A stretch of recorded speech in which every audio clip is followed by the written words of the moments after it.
Smart FM. Smart Career. Halo Smart Listeners, selamat datang di podcast Smart Career. Di kesempatan kali ini saya memanggil Anda yang mungkin para pemimpin perempuan yang selalu mungkin dikaitkan dengan stigma pemimpin perempuan gak bisa memimpin. Coba kita tanya, apa iya demikian adanya? Tasya Rustama akan temani Anda, dan di kesempatan program Podcast Karir kesempatan kali ini Tasya ditemani dengan narasumber spesial.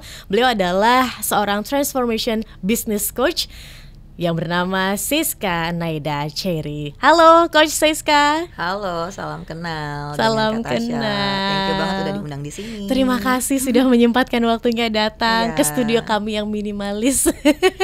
Minimalis tapi berdampak kan yang penting. Iya sih. Kita mau ngomongin emotional female leader. Stigma soal perempuan itu makhluk emosian. Yes. Itu real atau benar adanya nggak sih Coach sebenarnya? Secara tidak langsung ya, mungkin memang perempuan kan lebih penuh dengan perasaan ya. Tapi sebenarnya perasaan itu nggak bermasalah sebenarnya. Emosi tidak berarti tidak rasional. Yes. Mungkin aku bisa jelasin kenapa kok perempuan lebih gampang diasosiasikan sebagai emotional leader ya. Karena yang membedakan perempuan dan laki-laki itu, perempuan mengalami yang namanya datang bulan, menstruasi. Yes. Ya kan? Jadi secara perubahan hormonal itu dialami oleh perempuan yang tidak dialami oleh laki-laki. Jadi in that way, kalau kita ngomong hormonal changes in women itu 28 hari dalam siklusnya. Sedangkan laki-laki itu dalam 24 jam itu laki-laki 24 jam kurang lebih. Jadi secara tidak langsung laki-laki lebih stabil dari hormonal changesnya karena setiap hari berubah, maksudnya pergantiannya tuh sama kayak gitu. Sedangkan perempuan harus melalui siklus 28 hari ini, sehingga pas lagi dia datang bulan biasanya energinya lebih rendah ya kan. Nah pada saat-saat seperti itu, apabila ada tekanan, apabila tidak dirasakan adanya support, nah disitulah emosinya mulai ada yang mungkin reaksinya marah, ada yang down dan lain sebagainya. Jadi terlihatnya emosi karena semua energi lagi ke bawah tuh, lagi down. So ketika emosional seseorang lagi berasa tidak disupport, sedang lagi butuh di nurture, sedang perlu di kita sebutkan lagi perlu diberikan kasih gitu ya. Ayom iya, gitu. Perlu pengertian. Betul sekali. Jadi ini makanya butuh banget perempuan ketika mereka tahu dekat-dekat datang bulan, bagaimana ya dari pasangannya, dari timnya, atau orang sekitarnya bisa memberikan support yang tepat agar dia bisa mengelola emosinya lebih baik. Kayak gitu. Apabila perempuan pemimpin, perempuan bisa mengerti perubahan emosi berdasarkan siklus menstruasi ini, biasanya bisa lebih handle lebih baik tentang emosinya. Karena dari kecil kita nggak pernah diajarin tentang ternyata menstruasi kita itu bisa membawa perubahan drastis. Mau dari perasaan kita, bahkan mungkin logik kita tuh udah shutdown kayak gitu, karena kita lagi butuh istirahat, lagi butuh namanya lebih self love ya, self care kayak gitu. Bukannya berarti kita nggak bisa beraktivitas secara normal ya, cuman intensitas yang tinggi mungkin tidak disarankan karena memang lagi butuhnya resting atau restore the energy, recharge the energy pas lagi datang bulan. Nah abis itu kalau udah melewati fase menstruasi, udah kelar, mulai tuh dia punya moodnya naik lagi, masuk ke peak perform biasanya, nanti baru turun lagi kayak gitu. Itu adalah kenapa perempuan lebih gampang diasosiasikan dengan emotional leader, karena secara tubuh aja kita sudah didesain berbeda sama Tuhan. Cuma dari kecil kita tidak diajarkan atau tidak diberikan edukasi yang cukup ya untuk mengerti, ternyata perubahan tubuh saya juga mempengaruhi secara emosional saya, mempengaruhi mungkin dari berpikir saya, cara berpikir juga kayak gitu ya. Yes, itu salah satu menurut aku yang bisa secara garis besar mengapa perempuan bisa lebih emosional. Tapi apa mereka tahu sebenarnya bisa dikelola dengan baik. Kemudian pada umumnya memang perempuan didesain sama Tuhan diberikan superpower, memang punya empathy. Dia punya kepekaan, sensitive dengan perasaan orang lain, gitu ya. Makanya membuat dia juga bisa lebih punya rasa iba, punya empati. Nah, kalau tidak dikelola dengan baik, yes bisa menjadi people pleaser. Atau karena semua orang pengen disukai, ya nggak sih? Siapa nggak pengen disukai? Karena pengen disukai, akhirnya semuanya diiyain, ya kan? Jadi terlihatnya tidak ada ketegasan, sulit membuat keputusan.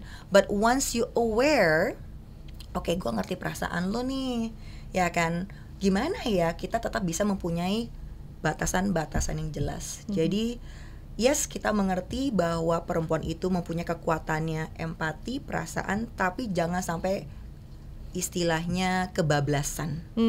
Kata kuncinya adalah belajar untuk mengelola. Dan ini menurut aku tidak hanya untuk perempuan, termasuk laki-laki sebenarnya. Karena kalau kita lihat ya secara mau itu perempuan mau laki-laki, sebenarnya memang ada yang namanya logika, ada yang namanya emosional. Jadi secara ada satu, mungkin pernah dengar tes ya, namanya DISC, yang dominance, influence, steadiness, dan compliance. Itu bisa dikategorikan human itu adalah yang ada makhluk logis dan emosional. Dan dua-duanya punya kekuatan yang harus kita integrasikan kayak gitu. Jadi sebenarnya ada yang orangnya memang logis emosional logis, atau emosional. Ada kombinasi seperti itu. Jadi sebenarnya nggak hanya perempuan saja kok, laki-laki juga ada. Dan menurut aku pemimpin zaman sekarang ini jangan pilih salah satu, tapi tahu kapan mengaktifkannya. Jadi play smart kayak gitu. Karena setiap orang mempunyai energi feminin, memiliki energi maskulin. Kalau maskulin kita bisa ngomong lebih straightforward, lebih logis, lebih futuristic. Feminine is about nurturing, collaboration, empathy, dan lain sebagainya. And everyone has it. Jadi nggak hanya perempuan, laki-laki juga ada. Cuman pertanyaannya, kalau kita sudah aware dan mengerti, kapan kita mengaktifkan lebih baik?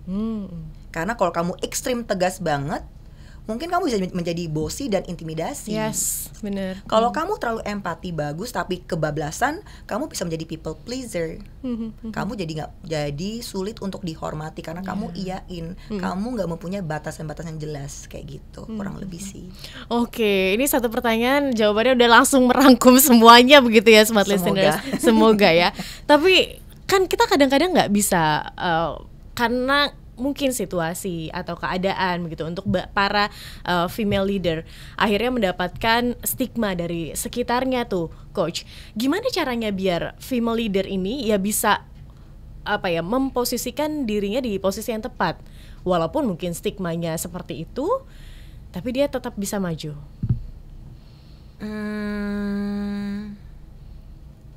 Kebetulan aku perempuannya cukup beruntung ya. Maksudnya aku nggak pernah dilabelkan perempuan yang emosional, malah perempuan yang logis. Tapi kalau malah menurut aku zaman sekarang itu ada sedikit perubahan. Karena banyak sekali kondisi dengan modern kayak perempuan itu bisa punya pilihan berkarir, edukasi lebih tinggi. Menurut aku malah kebanyakan sekarang perempuan ini kecenderungannya jadi terlalu logis, sehingga mematikan rasa perasaannya, empatinya. Aku nggak tahu apakah dialami sama kakak Tasya. Tapi menurut aku semakin banyak perempuan itu menjadi perempuan yang dominan, yang sangat terlalu logis, malah mematikan perasaannya. Menurut aku kayak gitu. There's nothing wrong ya, karena menurut aku banyak sekali situasi yang mendorong perempuan harus maju dan harus step up, kayak gitu. Mungkin untuk perempuan-perempuan seperti ini dan termasuk saya, perempuan-perempuan yang alpha kayak gitu kan ya, kita juga mengerti kapan kita menggunakan empati kita. Menurut aku itu ada salah satu halnya.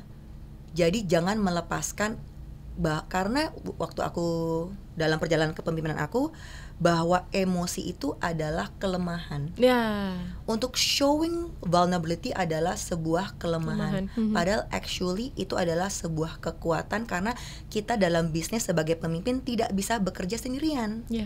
Tapi if you never show kalau kamu butuh bantuan, gak ada orang yang bakal bisa bantuin kamu, gak bakal ada orang yang bisa mensupport kamu. Itu menurut aku lebih untuk PR perempuan yang alpha atau dominan. Asking for help, susahnya amit-amit kayak gitu kan. Gengsinya tinggi ya. Katanya ini ya iya gitu kan.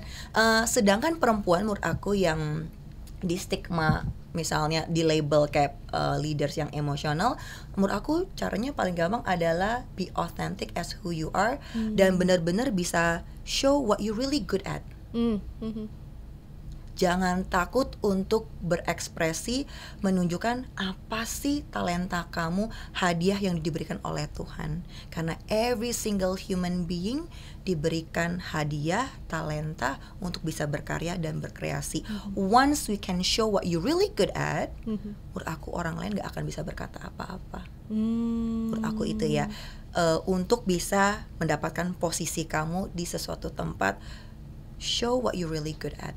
Sampai orang yakin, oh ya ini memang kamu punya, gak bisa digantikan. You are not replaceable kayak gitu. Nah ini yang mungkin bisa membuat perempuan-perempuan bisa lebih pede lagi dan bangga sama diri dia, kayak gitu. Oke. Ya. Baik. Ini kan berarti harus juga muncul awareness begitu ya, Yes.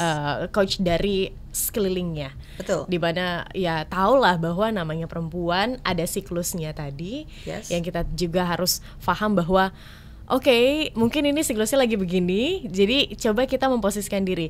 Tapi bisa nggak sih seorang leader itu ya, maksudnya egois seperti itu, maksudnya ya udah kan aku nih lagi merasa nggak enak nih, aku lagi ngerasa nggak fine, tapi sebagai leader begitu kan. Nah ini kan akan efek ke bawah-bawahnya. Menurut coach sendiri seperti apa?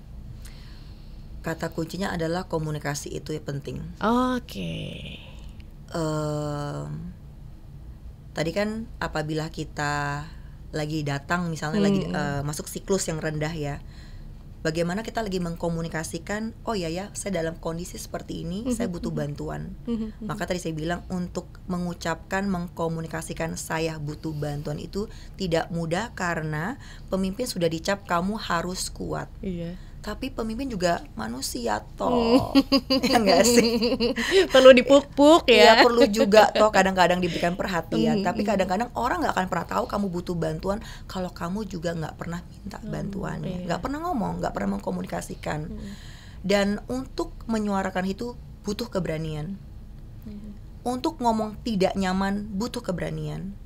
Pertanyaannya, berani nggak untuk menunjukkan bahwa saya lagi tidak nyaman, saya lagi letih, saya butuh bantuan. Terutama untuk para perempuan, jangan sampai dikira kalau saya menunjukkan hal ini saya dianggap lemah.